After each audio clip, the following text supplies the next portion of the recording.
Captain Peter Cutsey live on January the 1st, 2025, South Korea.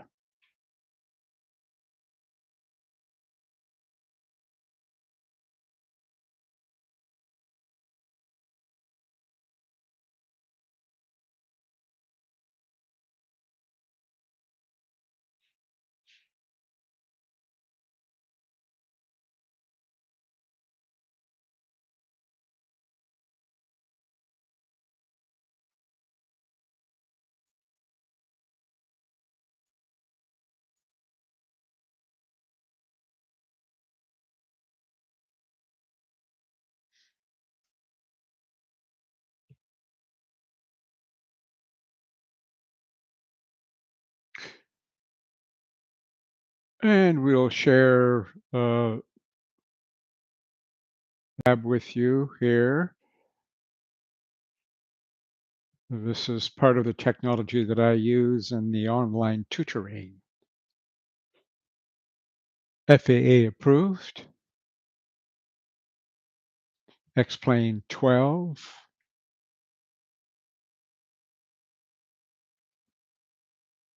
If you're interested, send me a note. I'm here for 30 minutes. And if you want to contact me later, you can do so, of course. Email me at peter.cutsey@latlonginc.com.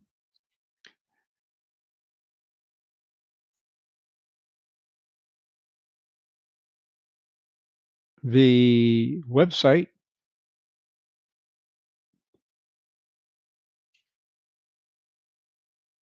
you can go to my website, and there's my email address, and have a look at what I do with pilots around the world and with airlines that are interested in a new way to uh, allow pilots to learn and to stay refreshed professionally.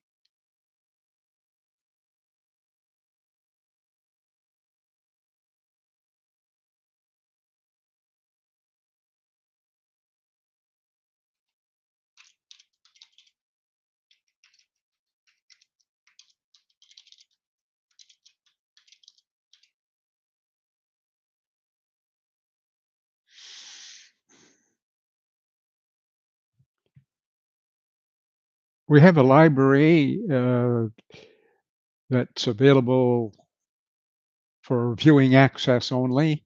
And if you're interested, you can contact me.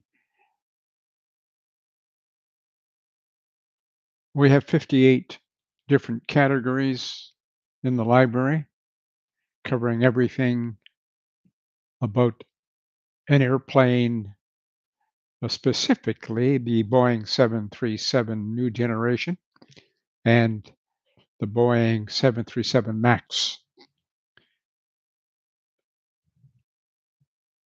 65 years of flying experience, flight deck experience, 40,000 flying hours, and at least 15,000 simulator hours. What you're viewing now in the background is a flight deck of a Boeing 737 new generation that I use in online tutoring.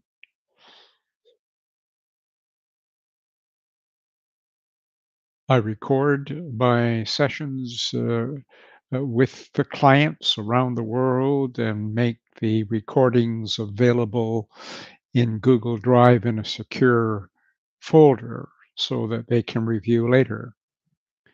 What we do here is 7 days before your sim session, whether it be initial flight training or recurrent or refresher training, whatever training that you do, you give me the maneuvers, weather, airports, approaches, all the information that you will be trained on. I organize the data, and 7 days later, we meet online, and I give you a pre-sim training. So it's a prep. It's not training, but it may as well be because we're in a real simulator.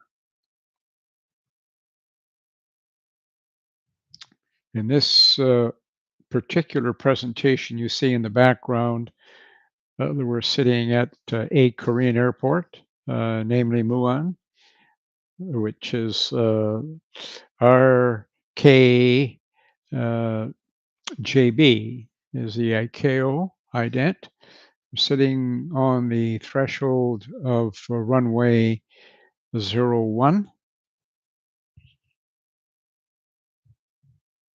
Data reflected on the HUD here is runway remaining today, uh, and for the last week or so, uh, the first 1,000 feet of the runway is under construction.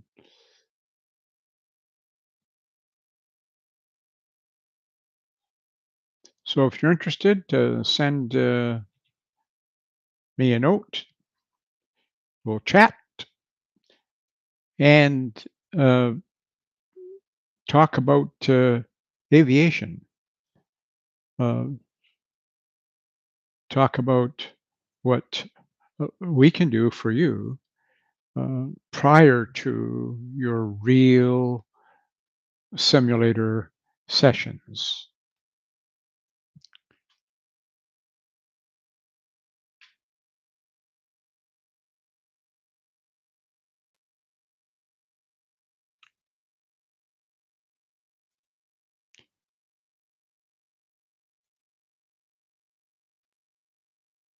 We use an FMC, a real FMC actually, uh, and well, let me just clear the scratch pad.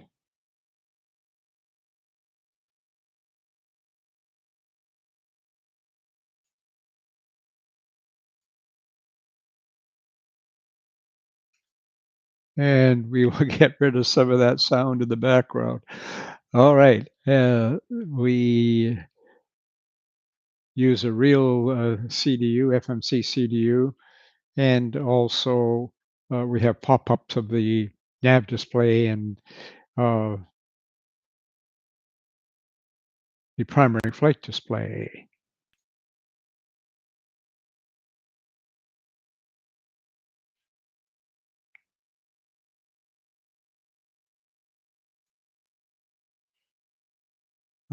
There's one of the pop-ups.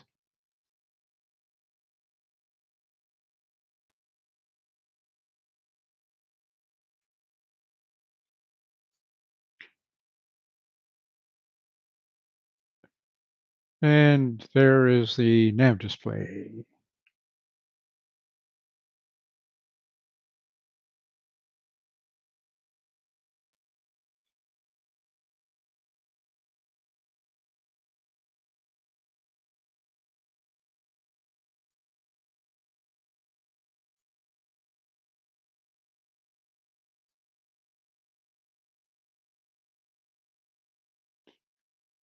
There we go. Sharing with you now the primary flight display and the nav display,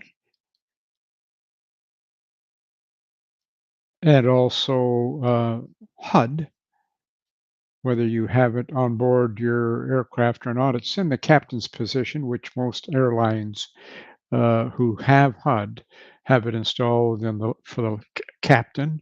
Uh, Mainly because in HUD training, I believe that one pilot should have heads down looking at the actual flight instruments when the captain is using the heads-up display to verify what he or she is seeing is correct with the real instruments.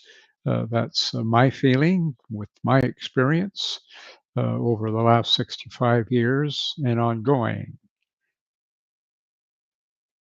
So join me if you want, if you have any questions uh, about getting started with an airline, how to get ready for your sim training, uh, uh, and any other question regarding aviation.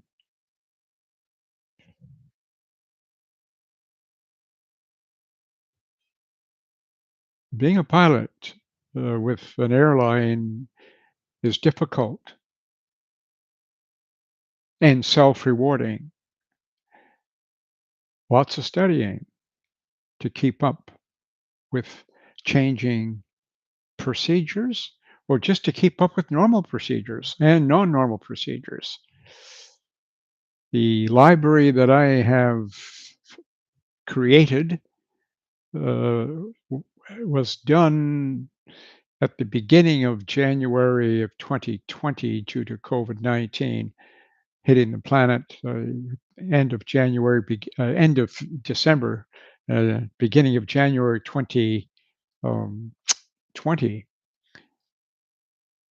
We're actually 5 years from that time on, and in the last 5 years, I have created a library with over 600 files of different types, PowerPoints, following a standard format, for 58 different topics related to the Boeing 737 new generation 8-900 series and the MAX 8-9-10 series.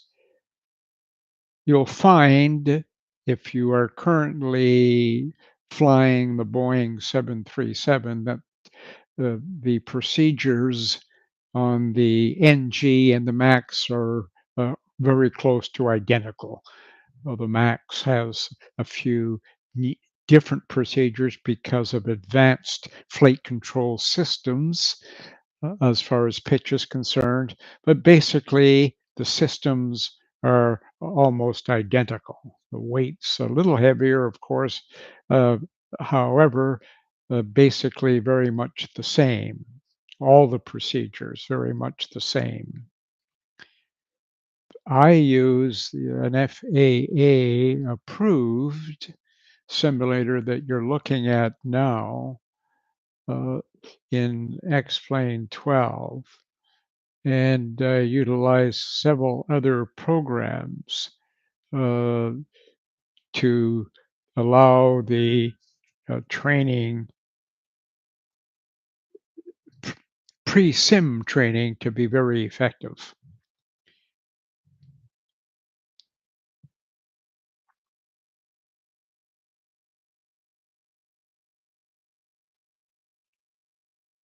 I see there are 5 people viewing.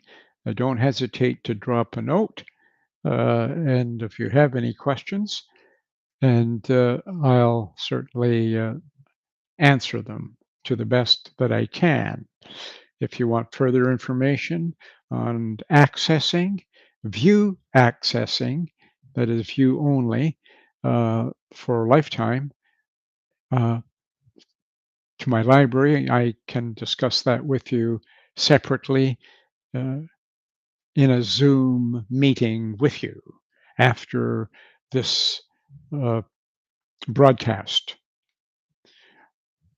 I broadcast live at 0200 Greenwich every Wednesday. Happy New Year, incidentally, January 1st. We're in South Korea. Captain Peter Cutsey, this is my briefing room.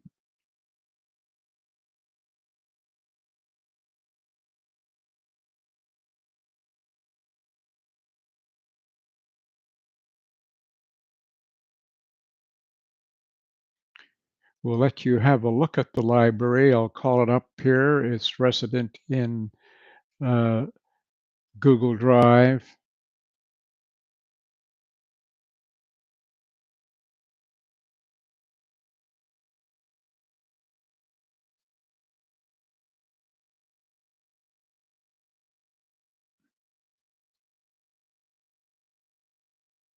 58 different categories covering everything. that you'll ever require for an ab initio training if you're just starting with an airline, and or for your recurrent or refresher training.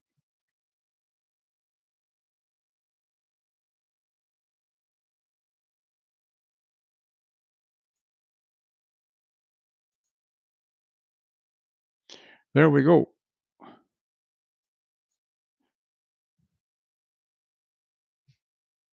There are the topics, starting with 30 minutes to pushback, something I've created to help pilots study, especially ab initio pilots.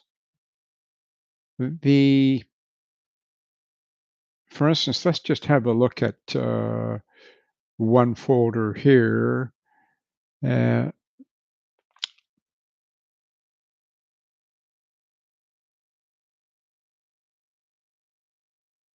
Engine malfunctions, V1, and just generally, there are 41 different files here. And the PowerPoint files take on uh, a particular format.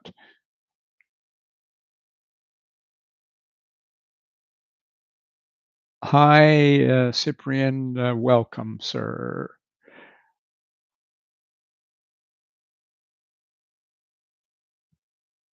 Nice to have you on board.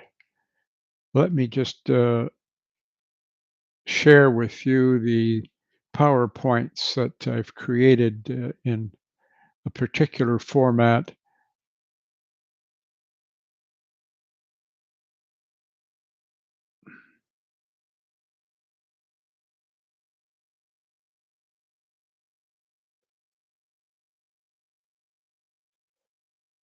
We'll bring one up on screen here. We'll share it with you here in a moment.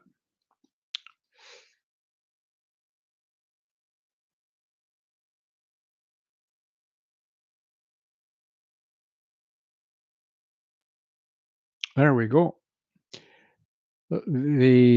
All my PowerPoints follow the same format. Uh, in my library, we have PowerPoints, PDF files, MP4, which are videos. You've probably seen uh, some of them, quite a few of them actually, on YouTube. Uh, the format follows what we're looking at here, a main menu. And these little tabs at the bottom are all tailored to, say, your company SOPs. If your company is interested in uh, my work, what I can do for them. But that's the standard format. And then the information regarding these procedures, engine out procedures, and the material used, and a disclaimer. Uh, Here are many. Looking down here, for instance, an engine malfunction during takeoff, and we can have a look at maybe one here, severe damage. This is at V1, and we follow this format in color, pilot flying, pilot monitoring. You can go backwards or forwards. Incidentally, what you're viewing are not my words, they're directly from the uh, aircraft manufacturer in updated FCOM 1, FCOM 2, FCTM, and QRH. The material I use and on my website is updated daily and added to daily and is easy to use and is exactly what your company would expect you to use unless there were different uh, requirements in SOPs that are explicitly applicable to your airline only. In any case, if you notice, and if you, in this particular slide, we have uh, to follow your company SOPs. You probably can't see if my picture's overlapping it, but your company SOPs override, of course, anything that Boeing have in their manuals. uh, and that makes sense. So the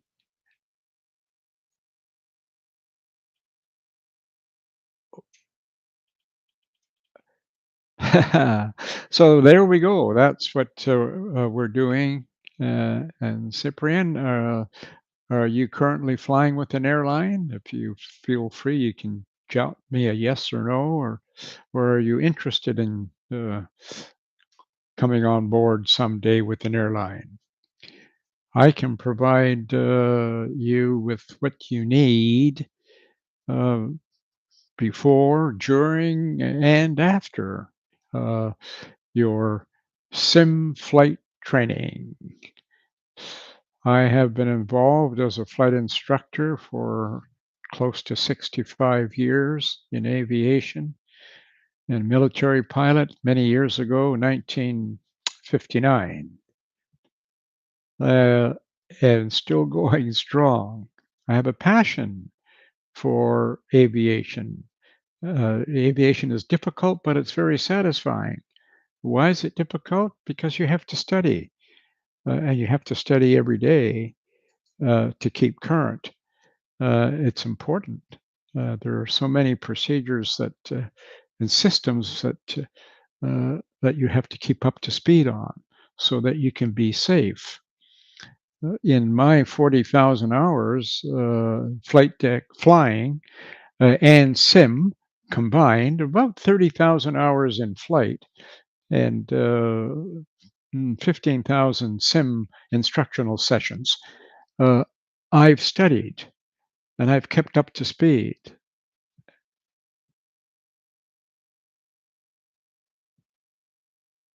Wow.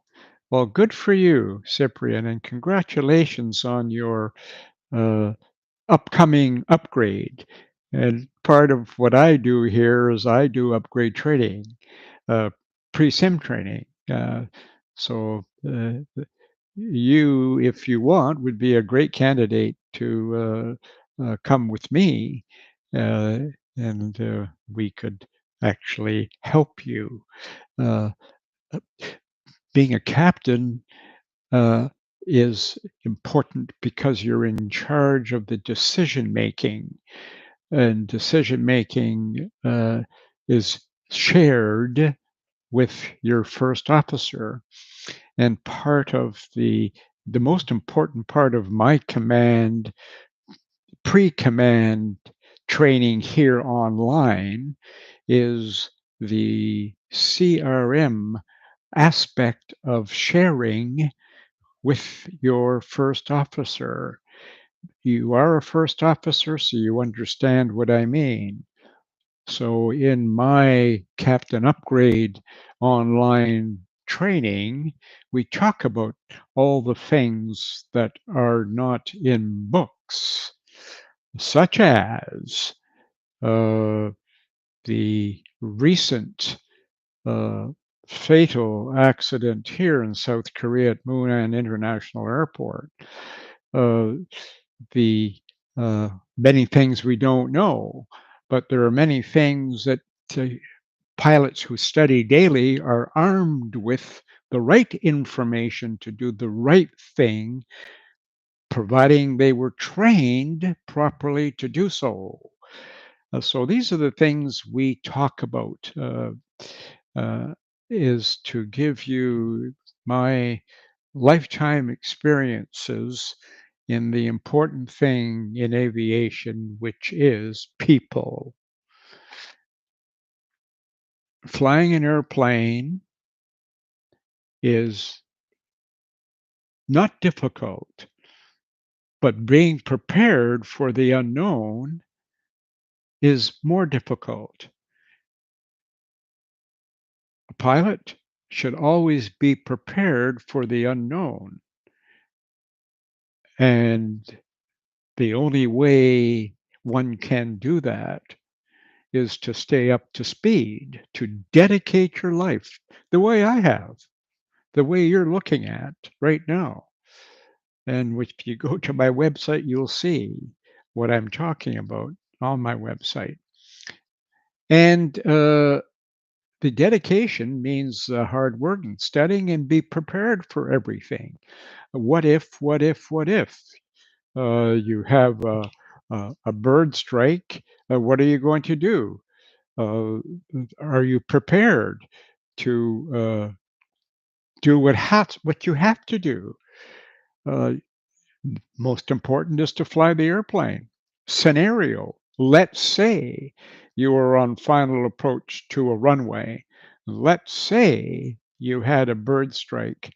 Let's say the engine had severe damage. An engine had severe damage. Let's say if you were visual, weather good, stabilized, let's say, what would you do? Would you go around or would you land? Probably it would be wise to land if you were stable and if the weather was good and you saw the runway. Going around can bring complications, especially if you're close to the airport, to the runway, and especially if you're, let's say, below 1,000 feet. These are the things we talk about. How do you prepare yourself for the unknown? You prepare yourself by knowing your airplane, by knowing your procedures, and by being passionate about flying and studying daily. You've got to do it. That's the kind of crew your passengers want. All passengers on any airplane, on any flight, trust the flight crew and put their confidence in the flight crew and hope that the flight crew are prepared for the unknown and hope that the flight crew will take their time and not rush things. So, depends on how you've been trained, but a good training organization in any airline will introduce what happened, similar events that what happened here in South Korea on the last 3 days. Uh, it's important that training organizations prepare pilots for the unknown. Go around is important, but go around may not be required and should not, in some cases, be executed if.